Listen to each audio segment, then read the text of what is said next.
Your film is now ready to be shown.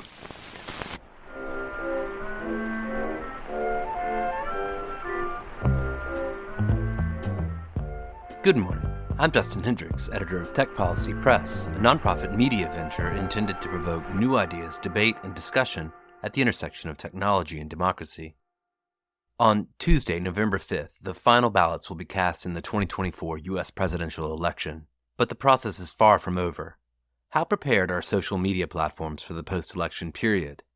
What should we make of characters like Elon Musk, who is actively advancing conspiracy theories and false claims about the integrity of the election? And what can we do going forward to support election workers and administrators who are on the front lines facing threats and disinformation? To help answer these questions, I spoke with three experts. Katie Harbath. I'm the CEO of Anchor Change, which is a tech consulting firm. I'm also at Duco Experts. And before that, I was at Facebook for 10 years. I'm Nicole Schneidman. I am Protect Democracy's technology policy strategist, where I oversee our work that lives at the intersection of tech and democracy here in the United States. Prior to Protect Democracy, I was also at Facebook, working there for about 5 years on Facebook groups. I'm Dean Jackson. I am the principal of Public Circle LLC. I'm also an reporting fellow at Tech Policy Press, a non-resident fellow at the Digital Forensics Research Lab and CSINT at AU. And I never worked at Facebook, but I did do a short stint on the January 6th committee social media team. So we're going to have hopefully a wide-ranging conversation about the topic that's on most folks in our circles' minds these days, which is the upcoming election, what to anticipate, in particular from technology platforms, how they may handle the post-election period, particularly if there is some volatility, as there was, of course, 4 years ago. I want to ask Nicole and Katie, perhaps for any of my listeners who may not be so intimately familiar with the U.S. election process, and for perhaps some who are, what are you thinking about as the important milestones, the moments between Tuesday and the transition's completion in January? What should folks be paying attention to? So there are 5 key milestones that I think both Katie and I would encourage all of your listeners to be paying attention to, and I'll walk through all 5 dates. So first, we've got Election Day. This is one that I think is top of mind for all of us. We are officially on a countdown. This is Tuesday, November 5th. One thing to keep in mind is that Election Day not only marks the last day for in-person voting, and while this varies across the states, it's typically also the deadline by when mail-in ballots at minimum need to be postmarked and returned. It also, after polls close, marks the beginning of a critical set of steps by which ballots are counted, canvassed, and ultimately results are certified first at the county and then the state level. After November 5th, a date that I would want everyone to keep in mind is December 11th. So in 2022, Congress passed what's known as the Electoral Count Reform Act. And this was a piece of legislation that was meant to shore up the process by which electoral votes are cast and counted. So under the ECRA, there's a new deadline by when states need to issue their certificates of ascertainment, which is just basically a fancy way of saying states identifying who their electoral slates are. So this is a new deadline. This is the very first cycle where we have this deadline in place. So want folks to keep that date of December 11th in mind. Next up, we've got December 17th. This is when the Electoral College convenes. One thing to keep in mind is that the Electoral College convenes on a state-by-state basis. So what this means is that a slate of electors for each state meets at a particular location. This is typically defined under state law, and very often this is state capitals. After December 17th, the next date that I want folks to keep in mind is one that is probably familiar to many of us. This is January 6th, 2025. So on January 3rd, our new Congress will be officially sworn in, we hope. And on January 6th, we'll have the joint session of Congress, during which Congress counts and certifies the results of the Electoral College. And then last but certainly not least, let's mark our calendars for January 20th, 2025. This is Inauguration Day, the date on which our president-elect and vice president-elect are sworn in on the National Mall at noon. So those are 5 key dates that take us all the way from Tuesday through January 20th. We're going to be in this for a few more months, guys. So, Katie, perhaps I'll come to you next and just ask you, within those periods, are there distinct concerns you have that you think tech platforms should be looking at as they think about how to moderate claims about the election as we go towards that date. Of course, we have no idea what's going to happen. We're talking on Friday, November the 1st. Could be a very clear result on Tuesday in either direction, but more likely it'll be a handful of days until the votes are counted and we know the outcome. Yeah, I mean, it would be a dream if we know by Tuesday, and it's every election official's dream is high turnout, high margins. There's always that possibility that we could have that, but we need to be ready for a lot of chaos. And I think this is actually really, past elections, even 2020, many companies really scaled back their election work after the winner was projected the winner. And I think this is a really important thing for people to keep in mind is that when the news media projects a winner, they're just projecting it. They are not the election officials. They are not the official counters of the ballot. And we could potentially even see two different news organizations calling it for different candidates. And so then now these companies have to be aware of all of these milestones between election day and inauguration day, because we all saw there were quiet periods before all of a sudden January 6th happened. And so what we're recommending to companies around all of this is one, we're in one highest risk period right now. It started when early voting started. It'll go until we have a winner projected, which right now some people are saying probably Saturday after election day, but it's just really hard to know of what that could be. After that is that time period Nicole mentioned between December 11th and December 17th. This is when we're particularly worried about protests happening in the state capitals, particularly those in the swing states. The next highest threat moment would be that week between January 3rd and around January 6th, when all of that moves to Washington, D.C. And then again, not just inauguration day, but the days leading up to it and the days leading after it. Because if you'll remember, after Trump was inaugurated in 2017, the next day there was a huge women's march in D.C. And so we could potentially see unrest happening in any of those time periods. So those are the ones where we encourage them to be at their most heightened awareness and heightened kind of 24/7 monitoring. The other ones we recommend they continue to be doing work and having things in place, but they don't necessarily need to have it be DEFCON level. I can't remember which order it goes in, but the highest one. Dean, based on your work on the January 6th Purple Team, which looked at extremism, looked at social media, how are you thinking about this transition period in particular, and what will be different about this cycle versus what we saw in 2020? I know you're more concerned that any potential unrest might be geographically dispersed. Yeah, that's right. I think Nicole and Katie did a great job of running through the dates in the calendar. And I think this year is likely to be different just because Donald Trump isn't the president. And so he's going to, like, there's an attempt to claim victory in spite of massive electoral fraud. I think that what we'll see is an effort to make that an issue earlier so that the states miss their certification deadline. And that will mean probably action in courthouses and maybe on the streets in many states. You can imagine a situation where it all comes down to Pennsylvania, historically a slow state to count and certify its vote anyway.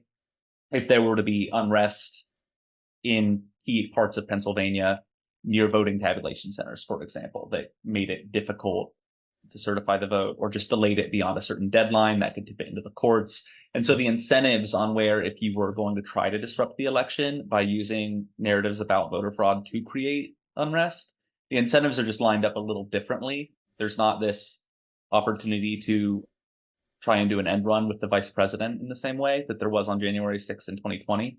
And something that is, I think, dangerous about that I've only recently started hearing people talk about is January 6th was preceded by many protests in state capitals, but it was one big flashpoint. In this situation, we might have many smaller flashpoints, which means the chance of something going catastrophically wrong, one violent incident spiraling out of control, could potentially be higher. And I think we have to really be worried about that in the weeks after November 5th. So I want to come to one of the kind of points of vulnerability, or one of the areas where I think we're all very concerned, which is about election administration, about election workers, about the people who are going to be charged with counting those votes and taking that process forward. And maybe, Katie, Nicole, I don't know which of you'd like to start on this, but there's a good amount of evidence, and maybe you'll dispute the extent of it, but a good amount of evidence that the platforms have to some extent, relaxed their posture on election integrity. They certainly have laid off a lot of people. You've got platforms like X, of course, which have taken a very different approach this go round. Do the platforms, to your view right now, have enough resources in place, particularly to support local election administration officials, state election administration officials who may come to them with threats or concerns about things that are happening online? So I think there's a lot of some things to unpack there because it's a much more nuanced answer than just a simple yes or no. First, I would say is that not all the platforms are equal. I think we need to put X in its own category. Same thing with ones like Truth Social, Telegram versus those like Meta, Google, Microsoft, TikTok, OpenAI, a vast majority who do have large teams who continue to work on this stuff. The second point I would make as we're going into this conversation is separating out the leadership of these organizations who make these resourcing calls and make some of the calls around the policies, and the frontline workers who have been working their butts off all year in this global year of elections, who are coming to the end and are trying to do their best with what they've been given around all of this. Because one of my pet peeves, and I texted this to Nicole yesterday, because if I hear I talk to so many people who are trying to do such great work, and I see these headlines of like social media companies have given up. And that's just so demoralizing to so many people who continue to do so much good work. So I just need to put that plug in there that I don't want people thinking that everyone's gone away, nothing's there aren't people, because there are. However, that being said, there's always been a struggle. There are thousands of local election officials. They don't necessarily know how to get in touch with the companies. They don't even know how to work up through their Secretary of State and things of that nature. So there's always been this sort of communication and reporting problem around all of them.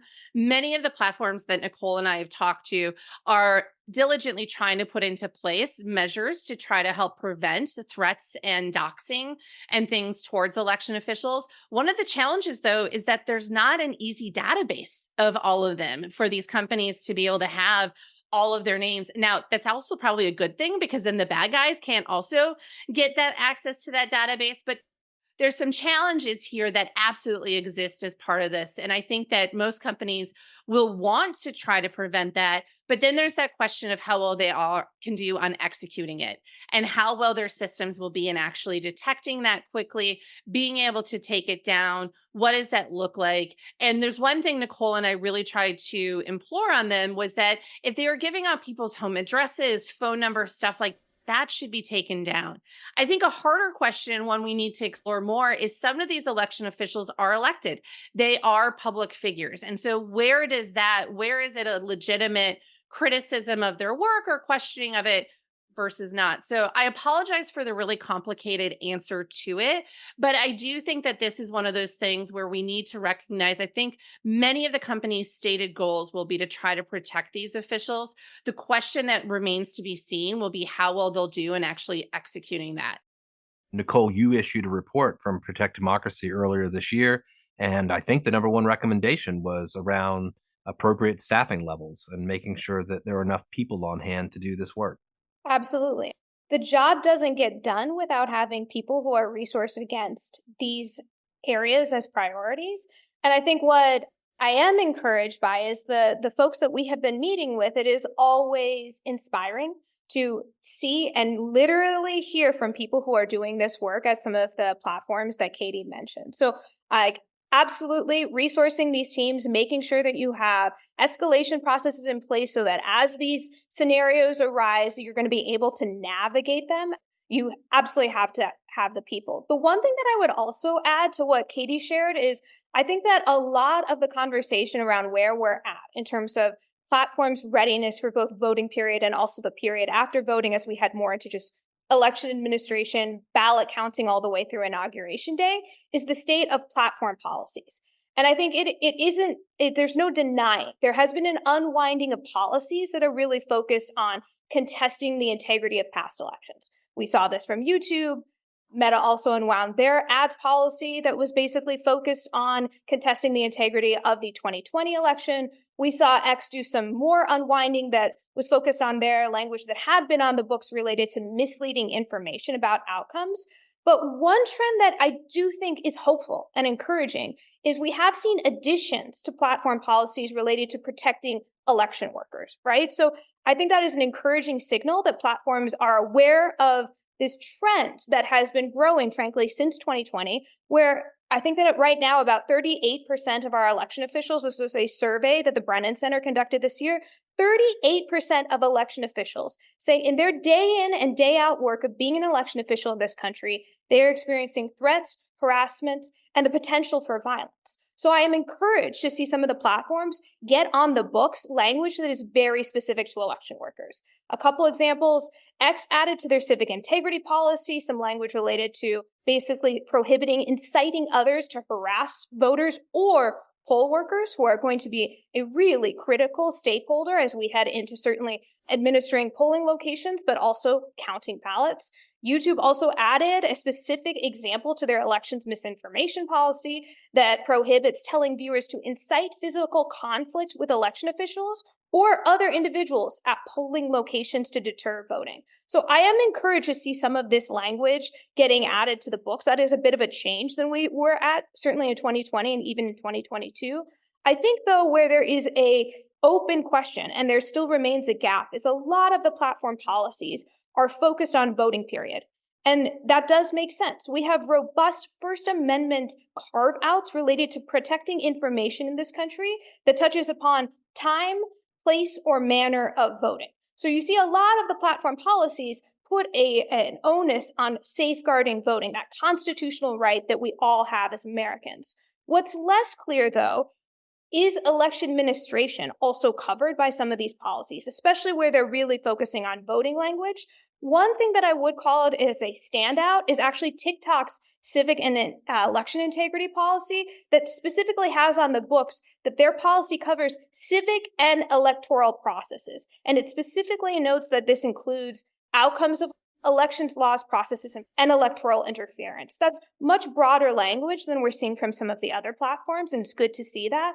But I think that this is a real challenge, right? Like, I think part of this we need to acknowledge is the harsh realities of how the First Amendment works in this country. Certainly, the platforms have the ability to make their own choices. They can go well beyond how the First Amendment functions because they are private entities. But it is worth noting that while we do have this carve out to the First Amendment related to information, again, for voting, that is not the case in terms of maybe telling lies about election outcomes. In this country, we have strong protections for political speech, and the harsh reality is that does include lying about the election and election outcomes. Now, there are other ways in our jurisprudence in this country to be able to hold people accountable for spreading those lies. I'm thinking of true threats. I'm thinking of defamation law. So there are still certainly ways of holding spreaders of that information accountable. But it is like something I think important to acknowledge as context here as we're evaluating some of the decisions that platforms are making.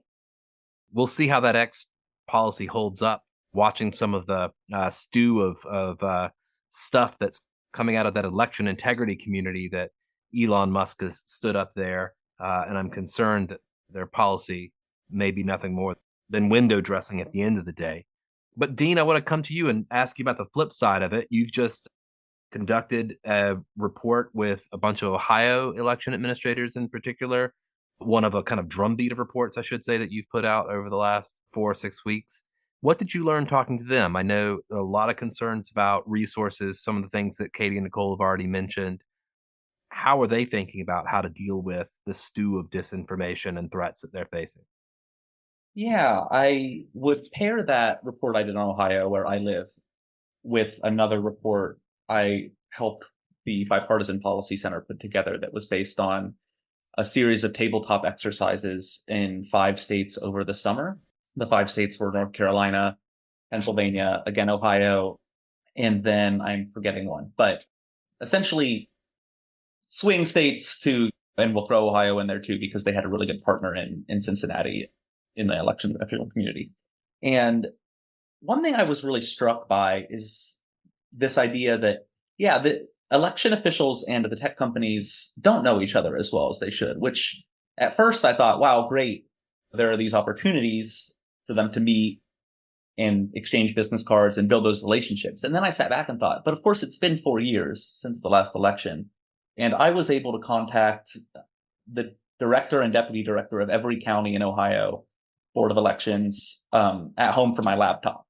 So it does seem like if I were at a tech company, that's something I could do. I could have a relationship at minimum with secretaries of state and then large urban areas. But those relationships seem to, if they exist, then someone moves on from that job and they aren't reconstituted. They're established on a very personal level, not a infrastructure level. And I think we need to start thinking about them as infrastructure. And tech companies have that. It's hard to overstate how many more resources tech companies have than election officials.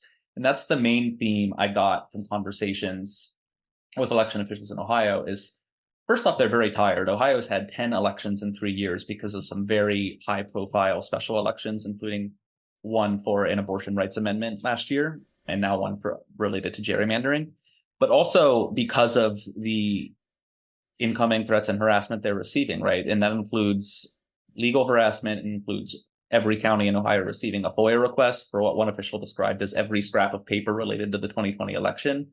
That costs them taxpayer money and time to go through. And if you're talking about a populous county, like where I live, Cuyahoga County, where Cleveland sits, they have a pretty large staff organization. If you jump down one rung in sort of the tier of levels of population from that, you start to get to places that have 6 people. Down from that, if you're in a rural county, it's 2. And that's actually a pretty good situation because sometimes in Georgia, it's 1 part-time person. And so whenever you see in a report or something, election officials need to do this, we need to give them resources to do this, you've got to remember you are sometimes talking about just 2 people. If you say election officials should build relationships with local religious leaders so they can combat election misinformation, for example, that is now a bullet point on some election directors' to-do list. And they're already spending upwards of 30-40% of their time engaging with the public, trying to rebuild trust in the election system. In the absence of infrastructure to support them with tech companies, with government, the types of things that you started to see spun up in 2020, but which have crumbled under political pressure since, in the absence of that, we've really offloaded a lot of that work to the people who are on the front lines, most vulnerable and least well-resourced to do it. And that has really burned a lot of them out. There's been a lot of news coverage about turnover in the elections workforce. People at the Bipartisan Policy Center will tell you some of that's overblown. In large urban areas especially, there's replacements for people who have left are still pretty experienced people. Smaller counties, that's not always the case, but the fact remains that Ohio lost about half of its elections directors over the last 4 to 6 years. And when they go to staff association meetings in Columbus, they tell you they see a lot of new faces and they get a lot of scary questions on their listservs about basic processes that people just are scrambling to catch up with because it's their first presidential election that they're running. Now, the end result of all of this new blood is that there's a higher propensity for mistakes. And that's also true of the stress that they're under. And those mistakes will, of course, be seized on by bad faith actors to make more claims of fraud and put them under more stress. So the system it's not breaking, but it's bending. And eventually we're going to have to solve this problem of elections workforces that are underpaid, understaffed, overworked, and increasingly in hostile environments. I talked to one elections director in Defiance County, Ohio, which is where in the TV show Scandal, there was actually a plot line about the election being stolen by voting machines. So this is the elections director for that county, made famous by the show Scandal. And she told me she goes to her kids' t-ball games and people stare at her. The vibes in the community are bad. Who would want that job? Who would willingly go into that job? And as people retire and continue to leave the workforce, we're really at risk of losing the civic infrastructure that makes democracy run. I don't think anybody on this call believes that social media companies are responsible for the types of challenges that Dean just referenced and the types of threats that are being made against these individuals. Clearly, we can put the blame for that at the feet of political figures, media elites, others who continue to advance false claims that our election system is run through with fraud. But I don't know, Nicole, Katie, how do you think about these days the responsibility of tech platforms towards addressing this problem that Dean's talked about? The volume of false claims that kind of circulate on social media platforms. What responsibility do the platforms have to try to stem the flow here? So in some ways, I feel like asking them to stem the flow is, I've been trying to think about different ways we need to approach this, because we've been trying the whack-a-mole method for a while now, and it's just not working. It's not working. We don't have the ways of detecting it. There's so much out there. There's also going to be so much sort of chaos and confusion where we'll have answers about what the process should be, but if you don't have an actual fact check to point something back to, what do you do with it? What do you allow? I think this is why Meta totally pulled back on politics and news. They were just like, we can't handle all of this, and so we'll just show less of it to everyone. And that, I think, has its own unintended consequences, which is probably another podcast show to be talking about here. But they have a responsibility to not just put up their hands and say, we're not doing anything. I think that they do have a responsibility of trying to make sure that they have different levers that they can pull to try to make sure some of this content is not getting spread too far and wide as it is happening.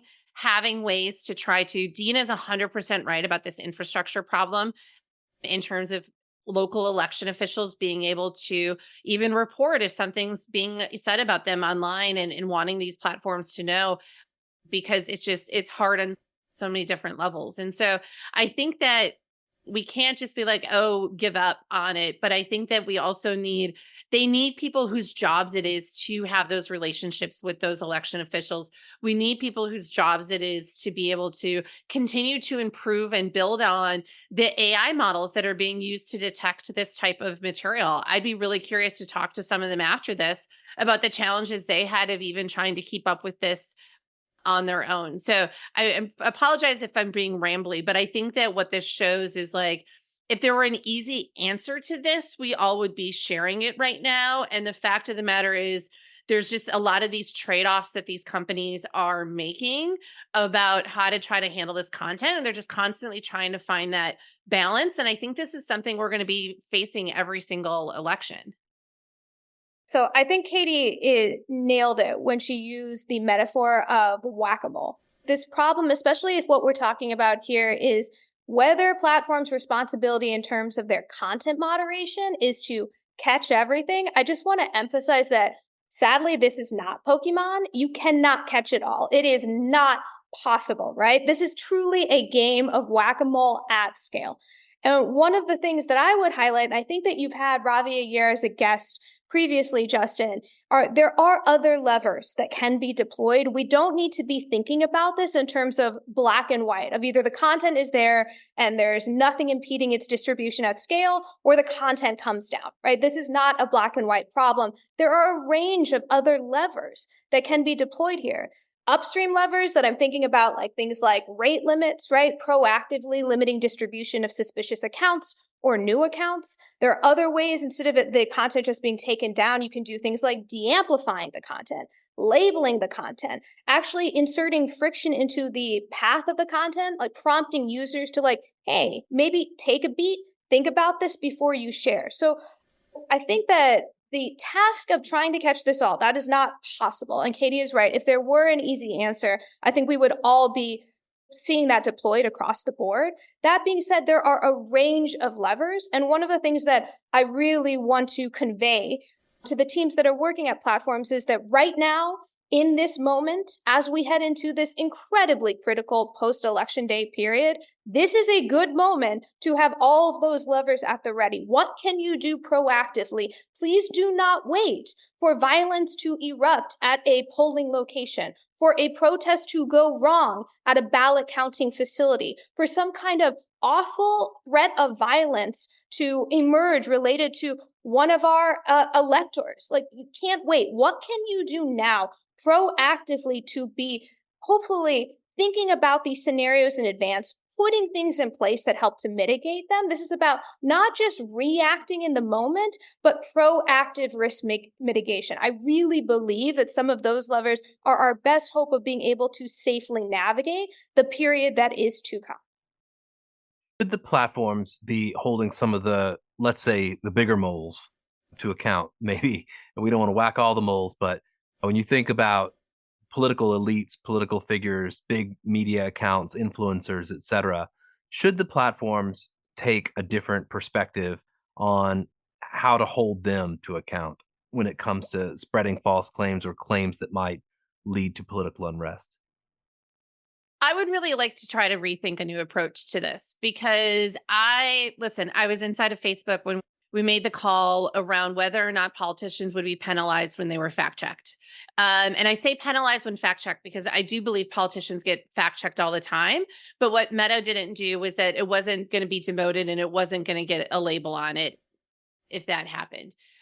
I do believe people have a right to hear from those that want to represent them, and that political speech is one of the most protected things that we have in this country. Now, you are 100% right, Justin. The companies have their own First Amendment rights to do whatever they want. But I think that this is one where I struggle with saying that we should. I understand the desire to hold them to a higher standard, but there's also a lot of other levers and stuff like that and trouble that this can put these companies into.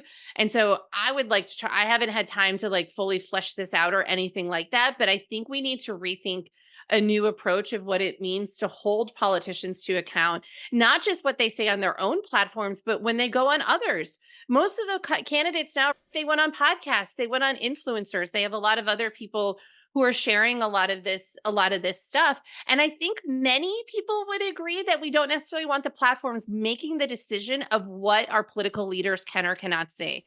Even Angela Merkel was upset when Trump got deplatformed after January 6th and the companies having that power. So I understand where people are coming from on this. I understand the desire to hold them to higher account and to try to find what those levers are going to be that are more than just every 2 to 4 years when the voters go to the ballot box, because we need something that's a lot more consistent. But the trouble that we've seen with that is even deplatforming Trump, he just started his own social media platform with True Social. And then that stuff gets spread around a lot more as well. And it also gets covered. So I know I'm probably not going to be popular with this answer, and welcome Nicole and Dean's thoughts on this too. But I've thought about this for so many years, and it's just one of those things I struggle so much on about what that right balance is of how to hold them to account, but not to then be taking on too much power as a company of making those decisions. It's a tricky question and an important question, and I want to give my own perspective on it, which is a little different, but still recognizing the weight of the factors at play and the way Katie has laid them out on the table for us.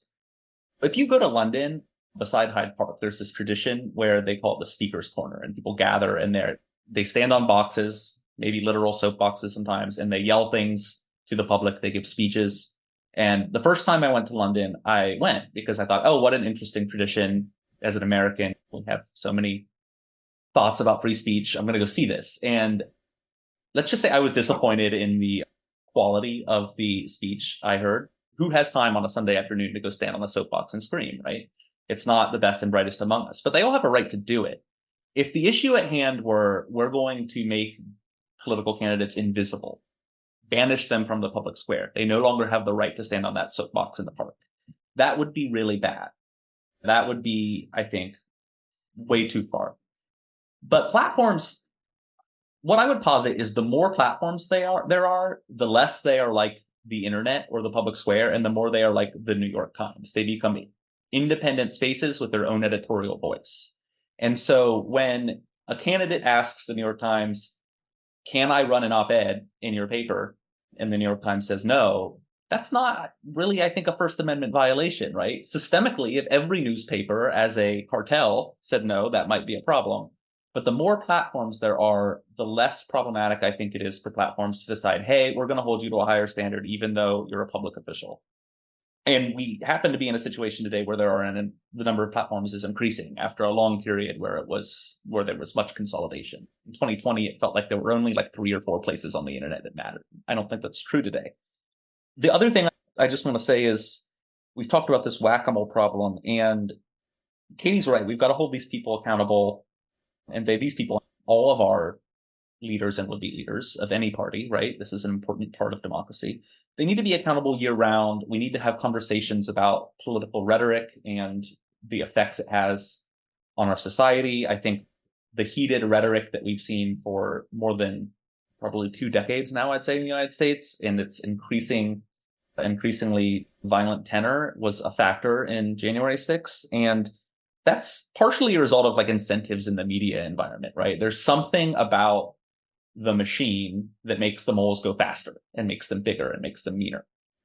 I don't know exactly what we need to do to slow it down and to give them incentives to be better behaved during the entirety of every 4-year election cycle and not just part of it. But that to me is the fundamental challenge, right? What do we do to make platforms a place that don't reward to the extent they do? And that's a scientific question, which we should be debating and are debating. But to the extent they reward inflammatory speech and bad behavior as part of the media environment, which is prone to clickbait and has never been perfect. But how do we dial that back? Because it is gradually engulfing our country.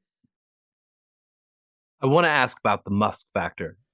One of the things that is different about this cycle, of course, is that the person leading Twitter is all in for a particular candidate and is himself spreading false claims about this election, false claims about the prior election, and appears to be using every resource that he has, both on the platform and beyond it, to advance his own political aims. I'd love to just ask each of you what you think the possibilities are, how far that might go. It's possible Elon Musk emerges as the great hero of the Trump campaign, having played such a huge role in the get out the vote effort, put so much money into the effort through his PAC, and of course, warped all of X and Twitter around the particular political outcome that he would prefer. It's also possible that things will go a very different direction if, in fact, there is a contested outcome. What do we make of Musk's behavior? What are you concerned about? I suppose I'll ask each of the three of you. Elon Musk has very clearly decided to shoot his shot in this election, right? He's put in a very public way, thrown his weight behind Donald Trump's campaign. I'm really worried about the types of things we're seeing with America PAC, the PAC that Musk created and supports, and its election integrity group on X. We've seen photos of election officials circulated with accusations of wrongdoing, lots of false claims of election fraud, including a few that seem to have come from Russian influence operations and have gotten a lot of attention. I'm including one today that the Secretary of State of Georgia felt compelled to respond to. And that to me doesn't feel like an accident. I think given Musk's pattern of repeating those types of claims, this is X and America PAC and the election integrity effort working as intended. And after the election, I'm very worried about if we do have a close result and it's at all contested, how he will attempt to put his finger on the scale. And that's new. We didn't have that in 2020. Platforms were contorting themselves in all sorts of shapes to try and lean out of traffic. Musk is leaning in, and that is new and scary. Yeah, to me, it's almost like as if after January 6th, Jack Dorsey, you have to worry about this scenario. If after January 6th, Jack Dorsey was, no, not only are we not going to take any action here, but in fact, we're all in on Stop the Steal, and I'm sponsoring buses to the inauguration. Yeah, if I could just weigh in here, I think what I've been struck by two kind of thoughts.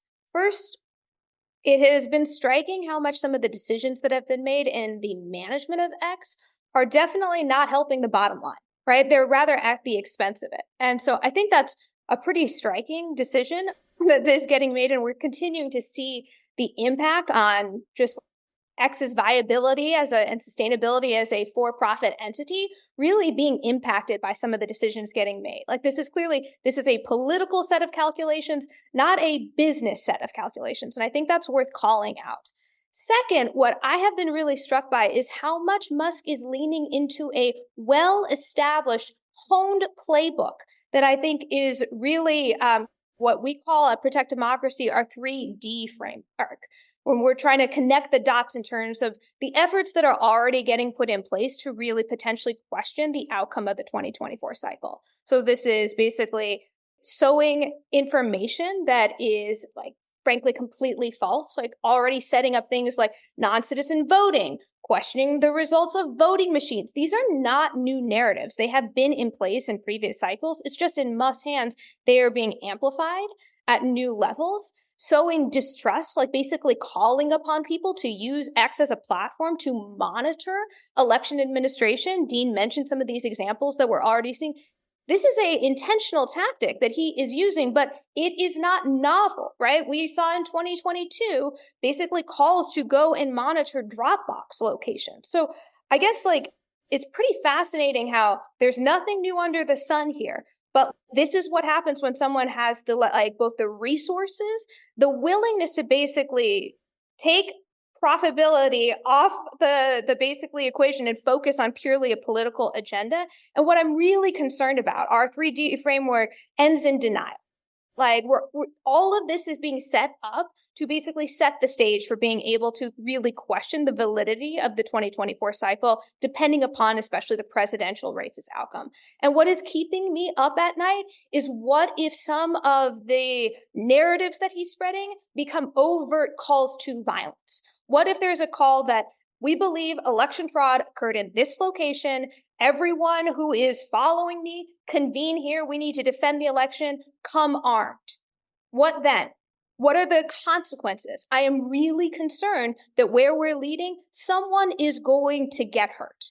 And that is the last thing I think any of us who care about the integrity of the 2024 cycle and frankly care about democracy in this country, that is the last thing we want to see. So what is keeping me up at night are real, potentially tragic consequences in terms of lives at stake here. So I agree 100% with everything that Dean and Nicole said, and violence is my number one concern as well. I will say, though, I think, Nicole, I'd slightly disagree with you because I think this is a business decision disguised as a political one, but he's making it's a very high risk one, meaning that if Trump wins, I think he's hoping it'll be very good for his other businesses, not necessarily X. And we're seeing that with other tech CEOs, right? Jeff Bezos and the Washington Post and some of those decisions. And I understand where you're coming from on that, but I do think there is a business calculation, just not for X, just for his broader empire. Two is I think that Elon and what he does is a very important thing for us to watch. He's a very influential figure, but I also think it is worth for us to zoom out and also remember that there's a lot of factors at play in this election and in folks. And I think one of the things that I'm watching is what is this real impact of everything Elon is doing? But what will this actually have in terms of, will it mobilize people? Will it change anything? How effective is America PAC actually at doing get out the vote and those types of things? So we don't know yet what the impact of that is, but we could be on the cusp of a new era of how tech CEOs are playing in politics in the same way that we've seen different business CEOs in the past also play a role in our elections. I'm not sure I find that reassuring at all, but listen, Justin, this is why I've got my panic responsibly line, right? I'm not telling people not to panic, but I'm just saying, let's keep the bigger picture in mind while we're looking at everything. Because right now I feel like we can get so overwhelmed with the what ifs, and the what ifs that are important to look at. They're important to red team. They're important to go through, but they can also become very paralyzing. At least I find personally, if I think about them too much. And so I know whether they're election officials, tech folks, policy folks who are listening to this, most people are doing a lot to prepare and to try to be ready for this. And now it's just really going to come down to execution and see how this all unfolds, which in and of itself is also scary. But I also think too that I am really, there are a lot of people that are still working on this. I don't think it's hopeless. And I do think we'll get through it, even though I think it might be messy. Just a matter of days remain. I appreciate the three of you taking the time to speak to me this afternoon, and I hope we'll catch up after the election and take stock of all the things we've discussed. Thanks, Justin. Thank you.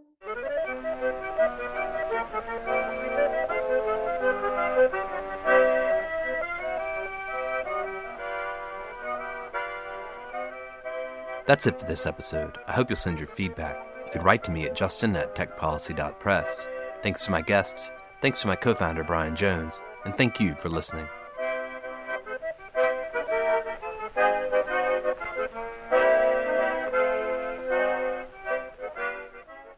Tech Policy Press.